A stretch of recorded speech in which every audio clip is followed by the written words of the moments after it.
world is OjyOkpe. Oji? Good morning, Dr. Abati. How are you this morning? Today. Yes. Black and white. You know, today. okay. People want to start colors. Even the lipstick is red. Yes. You know why it's red? Because February is the month of love. Okay. Did you forget? Can I wear red all month? You know I love love. Dr. Abati cannot forget. Valentine's Day. You know what we're doing? Month of love. Other flowers now because there is a big rush. For who? Well, let's wait for Rotus to do the report. It's a month of love. For you now. For me, yes. For what? Okay, you don't like love. I buy flowers every time. Okay. And I don't segment my. Do you like love though? Do you like love? For God so loved the world. I love you, Jay. How are you this morning? I'm great. Thank you for reminding us. It's the month of love. The one we are talking about is man-woman love. Man-woman love. Romance. Okay. The essence of a man's life. If I get married, that's what everybody's saying. At the end of the day, is that the essence of a man's life? Yes, love. Love is so important. Very important. In fact, you know, in China, they now have a wife's market too. I saw the story. I said I will recommend it to him and to Rotus. It's a wife's market where you can just go and get a wife free. That's a fantastic idea. I don't. Oh, free, no. Did you actually just say that? I don't, Dr. Abati. Wait, Okay, Google it. So you did like a shop. Dr. Abati, the last time we took this story about weddings, you were talking about condoms and things like that. No. What was that story? You said something about. Please focus on your subject. We're talking about love. I don't want to discuss condoms.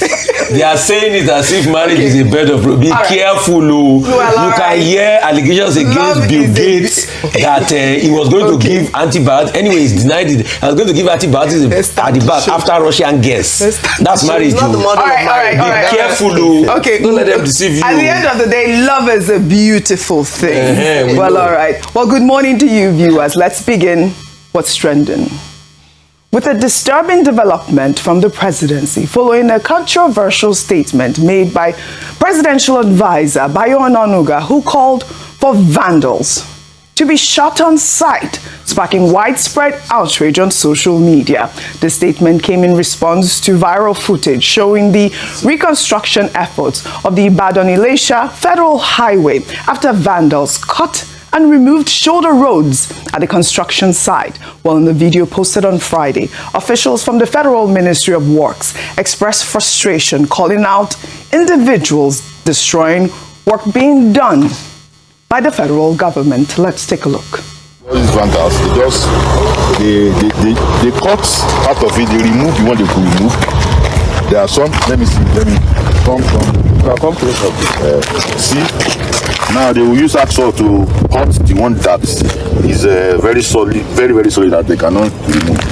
But the one they can remove, they remove it entirely. And these are starter bars. This is a very bad thing that they are doing. Well, in a swift reaction on Sunday, Bayo Onanuga posted on X. He wrote, "Just shoot these unconscionable vandals, thieves at sight. They are worst species of citizenship." Well, this post has ignited a public spat between Bayo Onanuga and former Vice President Atiku Abubakar's aide, Phrank Shaibu, who condemned the statement, arguing that as a government spokesman, Onanuga cannot call for citizens to be shot on sight. Well, here's Phrank Shaibu's post on X. He wrote, "Bro, Onanuga, as a government spokesman, you cannot call for citizens to be shot at sight. That is not law enforcement. It is lawlessness. Anyone who talks like this has no business in public office. Nigeria is not a killing field. Crimes are handled through arrest, investigation, and the courts, not instant death orders from reckless statements. Today is vandals, tomorrow it could be protesters, critics, or anyone who disagrees.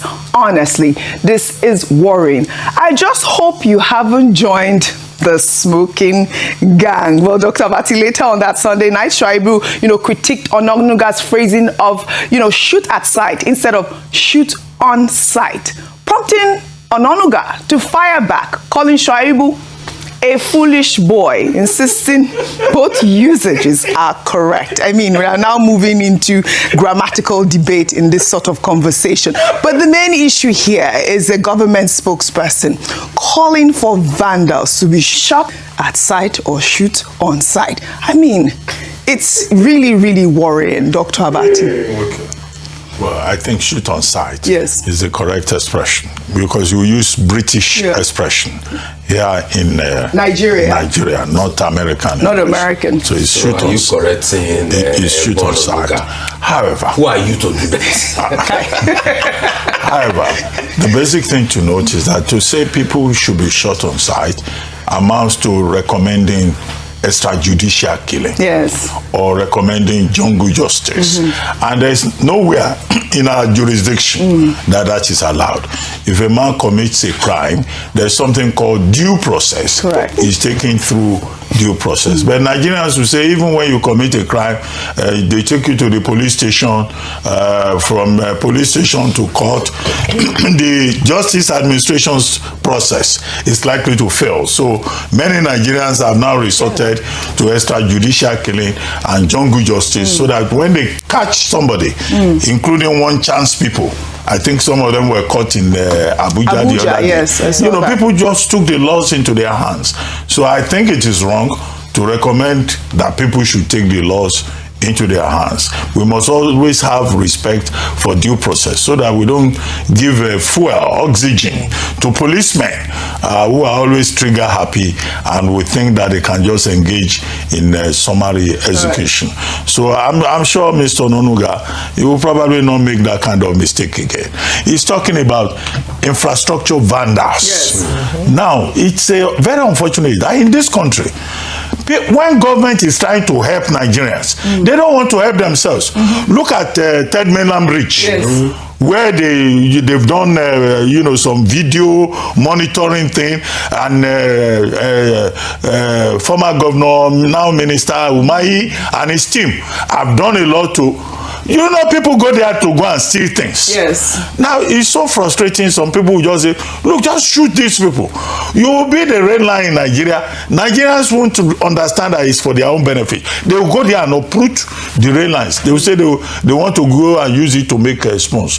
But at the same time, our justice system should work well, so that we don't feel so desperate to say, look, these criminals, these vandals who want to frustrate government and sabotage other Nigerians should be shot on sight. So let's summarize by saying Mr. Onanuga was obviously speaking out of emotion and concern, but it is not a lawful thing to recommend. All right. Well, I'll come to you. Speaking about Nigerians who don't want to help themselves, and also infrastructure. Here in Lagos, multiple areas, including Oshodi, Maryland, Ikotun, Lekki, Jakande, were severely affected by catastrophic floods over the weekend, leaving commuters, especially in Oshodi, stranded for over 6 hours in gridlock as streets turned into rivers, with vehicles submerged in knee-deep waters. Frustrated commuters abandoned their vehicles and waded through the flood waters, while others spent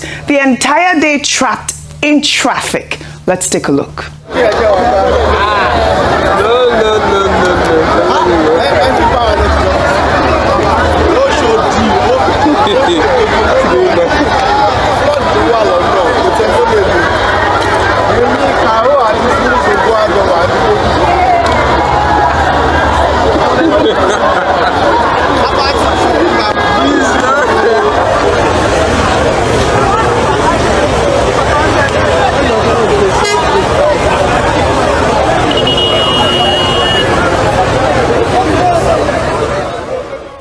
Well, Revice, this is an unusual occurrence as, we're in the dry season. Reports indicate that the flooding was primarily attributed to blocked drainage system near the Odo-Iyaloro Bridge. The Lagos State Commissioner for Environment and Water Resources, Tokunbo Wahab, also acknowledged that climate change is contributing to the unseasonal rainfall. I mean, we're seeing that, this is climate change as well from Tokunbo Wahab, but also the fact that they also had, the blocked drainage. And one of the reasons for the blocked drainage is because of carelessness in waste dumping as well. But we're not hearing shoot those people at sight. No, so the truth has to be said. As regards that, Tokunbo Wahab should be able to work on that so that they clear the Ojo drainage quickly. But there's also climate change.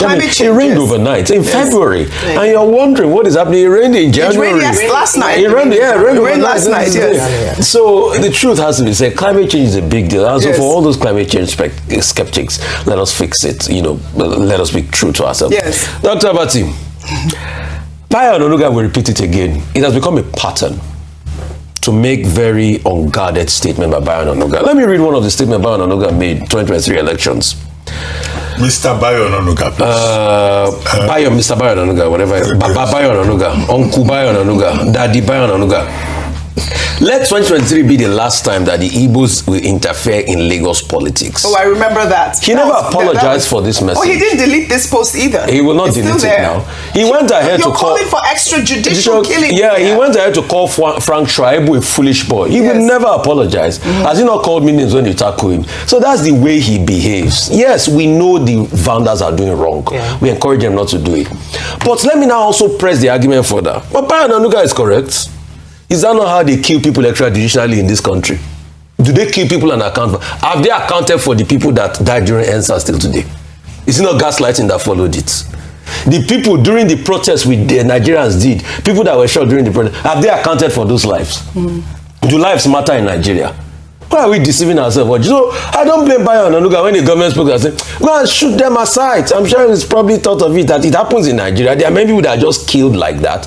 Or you didn't please take the story of somebody that was just taken and imprisoned like that. One of our cameraman's relative here. Yes, and he's still in prison. Thank you for raising that. Have they released the person? No, he's still in prison. I've been trying to reach out to the police spokesperson. Dr. Abati, Bayo Onanuga will still say it again. Him calling Phrank Shaibu foolish boy, I think he has abused me to one day that I quote economic figures. He says stock in trade. So he makes very unguarded statements. He will still say it again and again and again and again. In one line. No. You have not finished. I've not finished. Okay. I'm still on the point. So, but most importantly, we should build a country that stands the test of time, that people are not just killed extrajudicially. There are laws for vandal. Let them follow the laws. Absolutely. That's just it. That's it. And there are watch guards for them. I think there's a surveillance camera and everything. When they are arrested, they should feel the full rod of the law. But just killing people not like that. It's wrong. Okay, just to add that there's a government agency called the Nigerian Security and Civil Defense Force. Their primary duty is to protect public infrastructure. I think government needs to empower the civil defense so that they have the facilities they need, whatever they need, to be able to protect public infrastructure. So that people will not go and be stealing public infrastructure for their own selfish gains. Part of the problem we have in this country is that people don't know that we have a collective responsibility, whoever you may be, plebeian or aristocrat, to make sure that this country survives. When all of us start taking this country seriously and not claiming I'm poor, so I must steal, that's when Nigeria will begin to make progress. Well said. I don't know the ones that meant regarding VIPs. The core, okay. Well, all right. No, they have those protection of public infrastructure is part of it. So the president gave the pronouncement, our VIP is not moving around with police escorts. You can see. But it has drastically reduced. It's reduced. With the presidential pronouncement, people still violate it. They are still moving around. Which reduced. I know some people that came for dirty December. Ordinary Nigerians, they gave them police protection. So the presidential pronouncement can even hold water. I mean, what country are we living in? This is the thing we say about lack of civic responsibility on the part of ordinary Nigerians. We will speak more on this. I don't know which one of you on infrastructure drove against traffic. Hold on, Dr. All of us are in it. Wow, that was violent. More on infrastructure in a welcoming development and in response to ongoing infrastructure challenges. The Lagos state government has announced a partnership with MTN Nigeria to transform the Obalende underbridge into a modern transport hub known as Yellow Bus Park. Commissioner Tokunbo Wahab disclosed the plan in a post on X last week, saying that the redevelopment will convert what was once a notorious and degraded space into a functional, secure, and community-centered facility. And I'll read his post in part. He wrote on X, the new bus park will feature an organized and regulated transport terminal, a recycling drop-off station, a road camp for lawma, sweepers, and security agencies, over 60 public toilet fixtures, kiosks, and other essential amenities designed to serve commuters and residents alike. This project reflects our resolve to reclaim public spaces, make them functional and safe, and ensure they serve the need of Lagosians in a modern, responsible way. Well, together, we're building a cleaner, safer, and more resilient Lagos. You know, I always come to you with the Lagos story. I mean, congratulations. Kudos to the Commissioner for Environment and Water Resources, because I believe that he actually collaborated and he, you know, pushed for MTN to work with that Obalende underbridge, because it has also been, you know, a hub for what they call agbero, criminals, all of that dirty, and now it's all being refurbished. So this is really great, and this is where we see the private sector get involved in governance and in building society. We have a number of you know, underbridge roundabouts across the state that certain private sector organizations have adopted. And so it's great to see another one come on board, and so we're hoping to have even more organizations partner with the Lagos state government and even at federal level to uplift the state in terms of the look and feel of Lagos state. And it has far-reaching, like you already identified, consequences with regards to even being able to stop crime. But let me tie this to the first story, Oji, because we can build beautiful and new structures like this, but if there's no guarantee for maintenance, or where we have an environment where people go to destroy or loot places and areas like this, we still have a problem on our hands. We will celebrate this beautiful you know, uplift, and in a few months down the line we'll go back there and it looks terrible, and we've seen that happen. So what we should be looking at is, whilst we're building, let's also find solutions. Maintenance culture, and also encourage the people. The truth is that if we as a people do not have a culture and a respect for public property, we will not, there's no point doing all these facelifts, because we'll just go back there again. But also to mention that there must be consequences and impunity. And the reason I brought the NSCDC conversation is that, remember, where the reason for the police being taken away from VIPs is that let them face what it is that we're recruited for. If the NSCDC is distracted by protecting VIPs, who is going to protect the infrastructure? Who are the people that are going to do that job? So we still have a recycling of problems. Again, making a case that let the VIPs go and pay for private security, you know, protection. Private security guards don't carry guns. Well, we can have conversations about that, but let them. But they're not going to license guns for private security guards. We can begin to work out the details, but we need our NSCDC, our police, to do the work that we're recruited for. And so kudos to the Lagos state government, kudos to MTN for financing this project. We want more of these collaborations, not just in Lagos state, but across Nigeria. But very importantly, can we maintain the infrastructure? I love that public-private sector engagement. Yes, it's good you have commended the Lagos state government, the MTN Yellow program, as a good example of corporate social responsibility. But I hope that Commissioner Wahab and the Lagos state government generally is also talking to the stakeholders under that Obalende bridge, because there are stakeholders. They say they will do bus parks. Have they spoken to Alhaji Adekunle Sego, who is the chairman of National in Lagos? Have they spoken to MC Oluomo, Chief Akinsanya, who is the man in charge of a National Union of Road Transport Workers? Because they are saying they will move the touts out of the place. The stakeholders are important. The people doing business in the place also, they need to be considered. Because Obalende under bridge is a major ecosystem. It's a major but the whole idea about urban renewal is welcome. Urban reinvention is welcome. Because these stakeholders, if you don't talk to them, they'll go back. No progress will be made. Well, I'm sure that the Commissioner for Environment and Water Resources, Tokunbo Wahab, is listening, and I hope that he goes to speak with them. But those are the real stakeholders and the owners of Lagos, so they will have talked to them. The real stakeholders. Well, all right. Those ones control Lagos. The real stakeholders. You guys get so excited with MC Oluomo. What is it? I disagree with that. Okay, there's also a video in Enugu that I saw, the same video in Kano State, where he's organizing, these motor park guys in their uniform, and they were marching and really looking solid. I think he has found a way to, really regularize that. Institutionalize it. What can we say? Kudos to the Commissioner for Environment and Water Resources, Tokunbo Wahab. Now to politics. And the 2027 race, former Labour Party presidential candidate Peter Obi has solidified his intention to run for president in 2027 as number one, firmly ruling out the possibility of accepting a vice presidential slot. Obi made the declaration while campaigning for the African Democratic Congress candidates in Abuja's area council elections over the weekend. Let's take a look. Please, your support in AMAC is critical to our journey.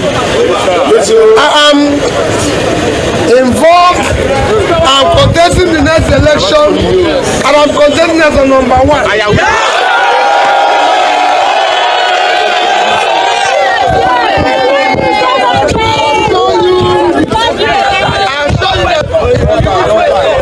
When I come back, you will see it. Thank you. Thank you very much. Well, Peter Obi's declaration comes as he criticized President Tinubu's international engagements this January. In a lengthy post on X, Obi had questioned why the president spent 23 days abroad across 2 separate trips while Nigeria grappled with mounting kidnappings, insecurity, and 2 national grid collapses. The president had returned to the country over the weekend after his state visit to Turkey, which began last Tuesday with the goal of strengthening economic ties between both countries. Tinubu made headlines after he tripped and fell on a blue carpet during the Guard of Honor inspection in Ankara while walking alongside Turkish President Recep Tayyip Erdogan. The president arrived at Abuja's Nnamdi Azikiwe International Airport on Saturday evening to a crowd of senior government officials lined up to receive him, a spectacle that has sparked heated debate online. Well, an ex-user, Obiasogu David, posted a series of tweets, with one of them comparing Tinubu to South Africa's president, Cyril Ramaphosa, with the caption, "This is South African President Cyril Ramaphosa departing South Africa on a state visit to Namibia. How many government officials did you see line up to give him a handshake and shine teeth like roasted he-goats?" Let's take a look at that video.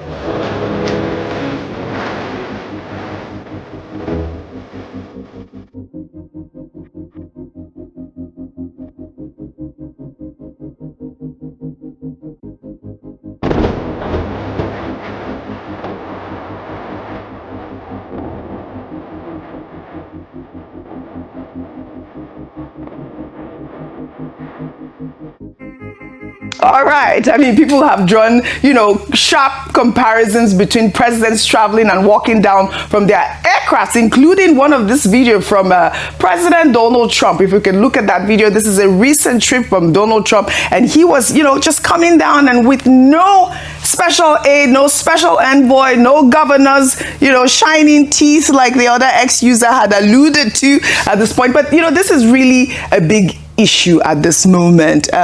Dr. Abati, I'll come to you on this story. Okay, first, let me just say that protocol formats differ from one country to the other.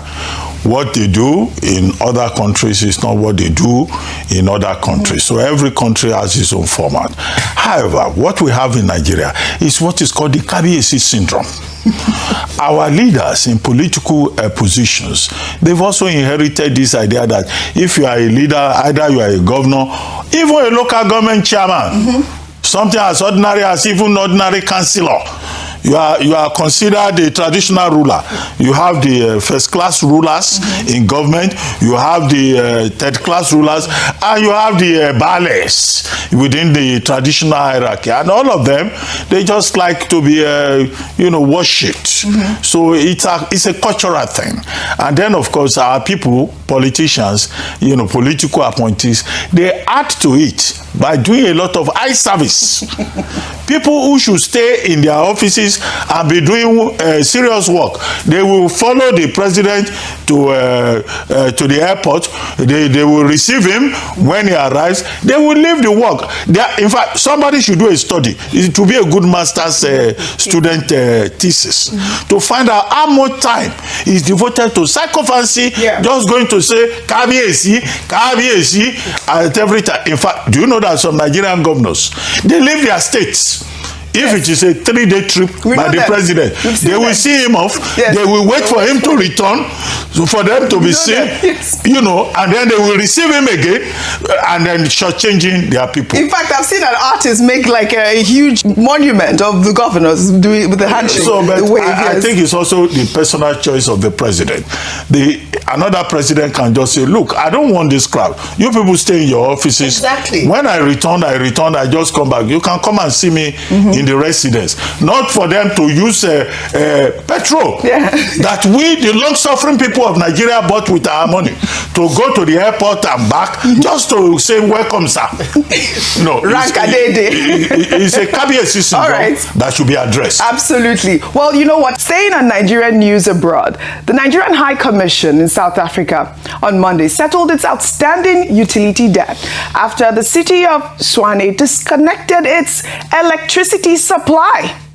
The disconnection was announced in a post on X by Mayor Nasifi Moya as part of the city's campaign targeting major debtors, eliciting a flurry of reactions online, with many raising questions about Nigeria's diplomatic missions abroad, as this marks the third time in recent years that a Nigerian facility in South Africa has faced power disconnection over unpaid bills. I'll take a post on X by Buchi, who wrote, when Tinubu reportedly spends over 34 billion naira on foreign trips in just 2 years, the real problem facing Nigeria becomes obvious.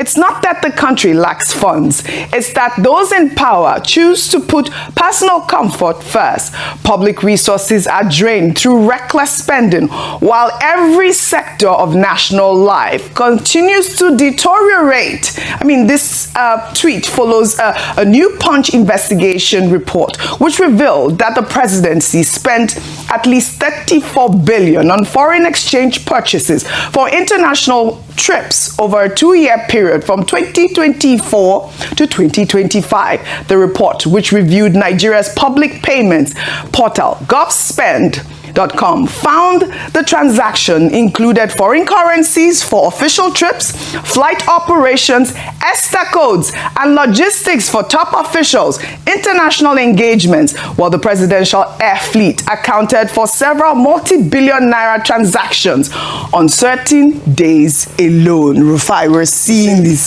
sort of conversation out there. 34 billion naira. Why would you be surprised in a country that lacks accountability? Most of these trips are personal trips. Mr. Bayo Onanuga again came out to tell us that President Tinubu was going to Europe, as if we are daft fools in this country. We're going to Europe. Europe will be a continent. We eventually saw him in France. Wait now. The person that they are bringing the wife to come and meet doesn't stretch neck. Take it down. Let's take it down. Then after some time, when they felt they wanted to impress themselves, not us, the president now have a private dinner with the president of the same private dinner that they couldn't even get a proper picture, that they use AI to spruce up and make the picture look better. They didn't get a proper cameraman with the picture. We first dragged down before they finally admitted that it was AI that they used. And I released the picture. Then he now stayed there. He stayed there for the first 15 days of the year. He now went to Abu Dhabi. As he went to Abu Dhabi, he came back.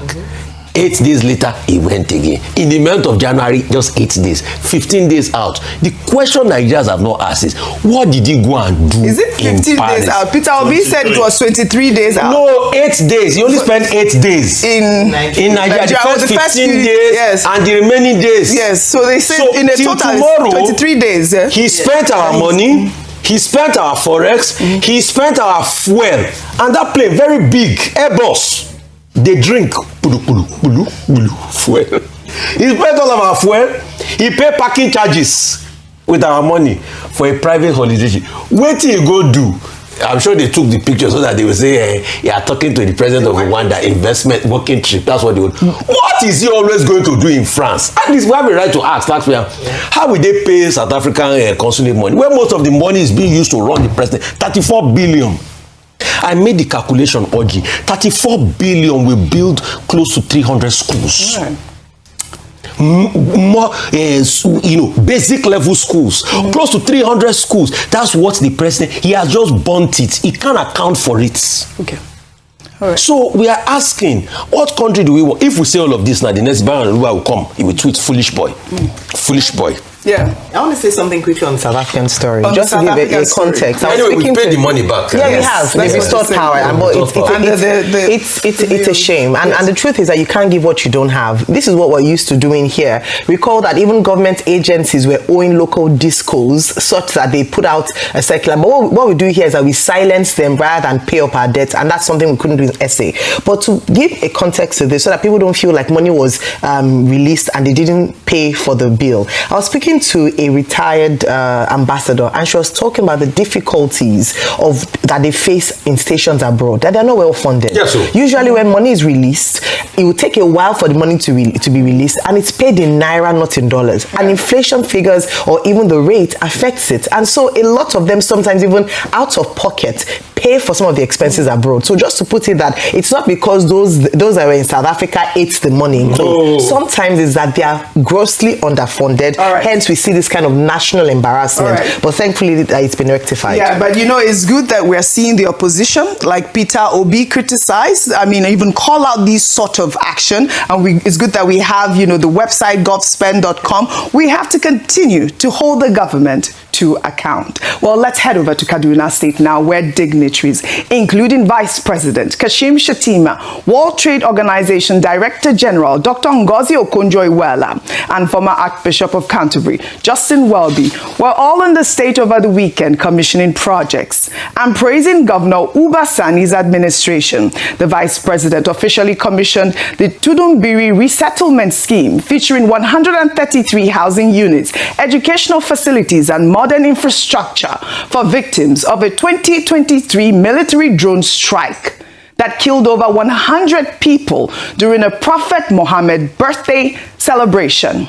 Meanwhile, Dr. Ngozi Okonjo-Iweala toured AMA medical manufacturing facilities alongside the former Archbishop Justin Welby, praising the strides being made in developing vaccines on Nigerian soil, a critical progress for a continent that imports over 80% of all medicines and vaccines. Well, during a courtesy visit to Governor Uba Sani, Archbishop Justin Welby, who was in Kaduna State as a guest speaker at Ahmadu Bello University's convocation lecture, commended the state's remarkable transformation from the deep ethno-religious tensions he witnessed during his 2002 visit to the relative peace and stability today. He described the progress as evidence of deliberate reconciliation efforts and inclusive leadership under the Kaduna Peace Model.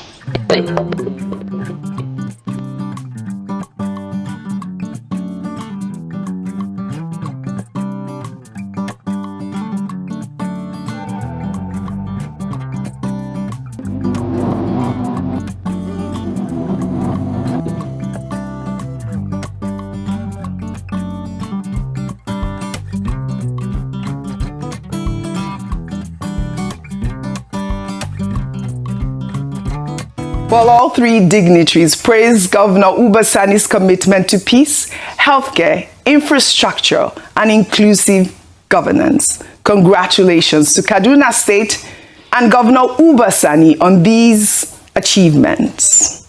Well, still in Kaduna, under milestones, we celebrate Dr.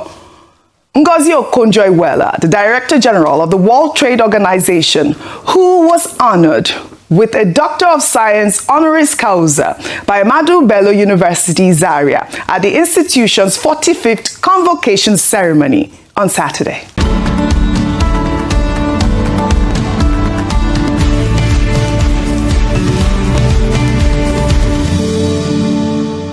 Dr. Okonjo-Iweala, who also served as the pre-convocation speaker, delivered a powerful lecture on Thursday, January 30th. In a post on X, the former Nigerian finance minister expressed her gratitude to the chancellor of the university, staff, and other dignitaries, but most of all to the students who showered her with a rousing welcome. Let's take a look.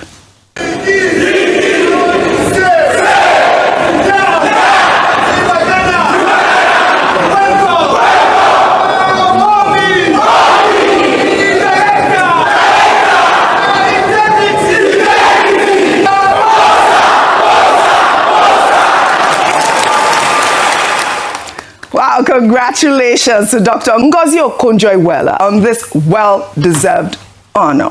Her recognition by one of Nigeria's oldest and most established universities comes as she continues to make history as the first woman and first African to lead the World Trade Organization. This is so amazing. You know, woman on top, woman power. Really, really commendable achievement. Even if it's an honorary degree, she was there in Kaduna State, touring the facilities, bringing, you know, the manufacturing industry there to the global stage. And again, kudos to the good people of Kaduna State and, of course, Dr. Ngozi Okonjo-Iweala. Let's take our good news report now. In a major achievement, 18-year-old Nigerian-American race driver Ugochukwu has won the highly coveted 2025 Formula Regional Oceania Trophy in New Zealand.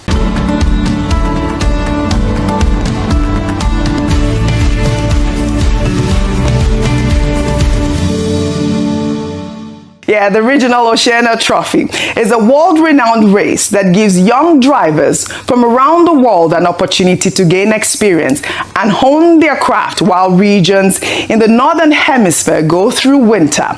Ugochukwu, who has been competing in professional driving since 2014 across Europe and America, clinched the title with 4 race wins from 15 different races. Speaking to the press after the announcement on Sunday, Ugochukwu expressed relief at the outcome while noting that it wasn't easy to cross the finish line. Let's take a look. Yeah, it hasn't been easy. Of course, we got a bit unlucky in Q1, which was a shame because you know, I would have loved to fight for the New Zealand Grand Prix as well. We had a good opportunity starting in P2, but yeah, you know, I had to, you know, put it behind me and look at the big picture and at least, you know, get the championship, and that's what we did.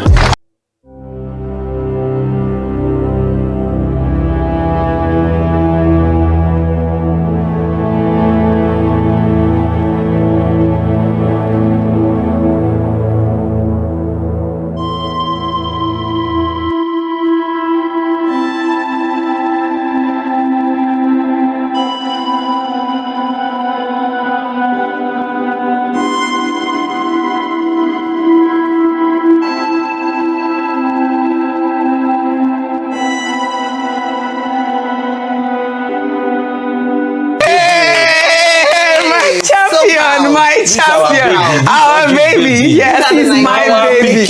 Be so, you know, get another one. Now our pikin be so. Ugochukwu, so proud of you. Yes. Of course, I'm always up to the task. Ugochukwu is my godson. He's Super Godon Oluchi Orlandi. Yes, absolutely. And kudos to Luca Orlandi as well. What an incredible achievement For young Ugochukwu, at just 18 years old, he's already making history and proving that with dedication, talent, and hard work, Nigerian excellence can shine on any global stage. We are so proud of him and can't wait to see him continue to break barriers and reach even greater heights. You know how I'm so excited. Thank you. Yes. yes. We're bringing this trophy. Absolutely. Congratulations. Yes.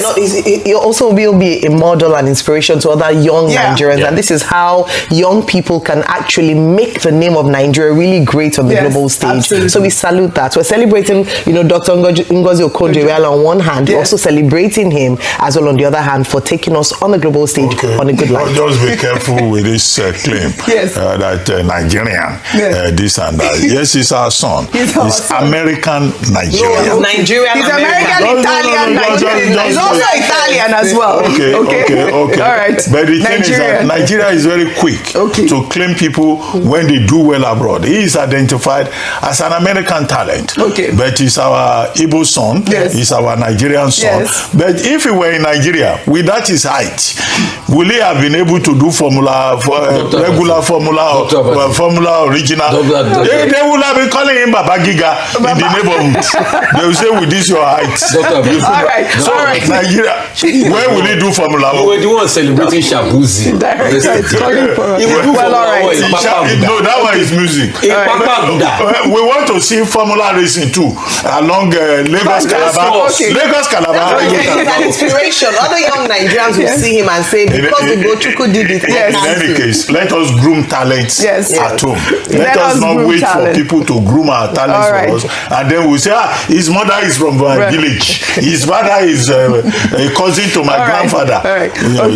Well, congratulations to Ugochukwu. Ugochukwu has been doing so well since 2014 with dedication, tenacity. I am so proud of you, Ugochukwu, my champion. Congratulations. Shall we now take our final story? On her, shall we take Dr. Batik? Shall we take our final story? Can we do that? All right, we'll take our final story now. Now, because February is the month of love, former Vice President Atiku Abubakar's daughter Hafsat and son Abubakar Jr. tied the knot over the weekend at the National Mosque in Abuja. The ceremony brought together family, friends, and dignitaries to celebrate the double wedding. In a video posted on his X profile, Atiku expressed gratitude to everyone who came to celebrate his children's next chapter. Let's take a look.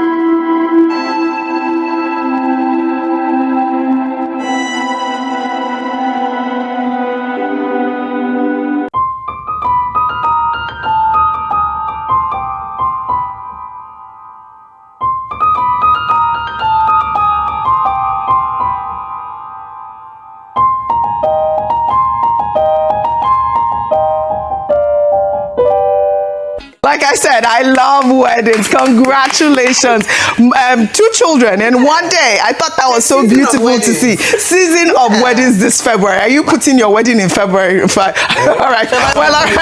On that note, I'd love to thank you all for your great analysis.